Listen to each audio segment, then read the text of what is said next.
সবাই জয় চায় কিন্তু কেউই পরাজয় মানতে চায় না। এ কথাই আবারও প্রমাণ করল পারমাণবিক শক্তিধর দুই প্রতিবেশী ভারত ও পাকিস্তান।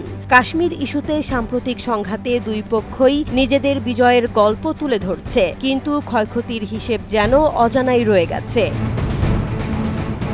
যুক্তরাষ্ট্রের মধ্যস্থতায় যুদ্ধবিরতিতে রাজি হয়েছে দুই দেশ। এর পরপরই ভারতীয় টিভি চ্যানেলের দাবি পাকিস্তান আত্মসমর্পণ করেছে। আর প্রতিরক্ষা মন্ত্রী রাজনাথ সিং এর ভাষায় ভারত দিয়েছে সন্ত্রাসীদের শক্ত বার্তা। অন্যদিকে ইসলামাবাদেও বিজয় উল্লাস।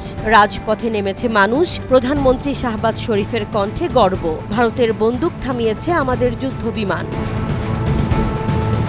পাকিস্তানের দাবি তারা ধ্বংস করেছে ভারতের 5টি যুদ্ধ বিমান, যার মধ্যে রয়েছে আধুনিক রাফালও। যদিও দিল্লি একটিও স্বীকার করেনি, তবে সিএনএন ও ফরাসি গোয়েন্দা সূত্র বলছে পাকিস্তানের গুলিতে অন্তত একটি রাফাল ভূপাতিত হয়েছে। ভারতের পাল্টা দাবি তাদের বিমান হামলায় ক্ষতিগ্রস্ত হয়েছে পাকিস্তানের একাধিক সামরিক ঘাঁটি। নয়াদিল্লি প্রকাশ করেছে স্যাটেলাইট ছবি। এদিকে যুদ্ধবিরতির কৃতিত্ব নিয়েও টানাটানি চলছে। পাকিস্তান কৃতজ্ঞ যুক্তরাষ্ট্রের প্রতি, আর ভারত বলছে এটা আমাদের কূটনৈতিক সাফল্য। সবশেষ প্রশ্ন থেকেই যায়, কার জয় হলো আসলে, নাকি এই যুদ্ধবিরতি কেবল একটি সামরিক বিরতি যা আবার রক্তাক্ত কাশ্মীরকে নতুন করে আলোড়িত করবে।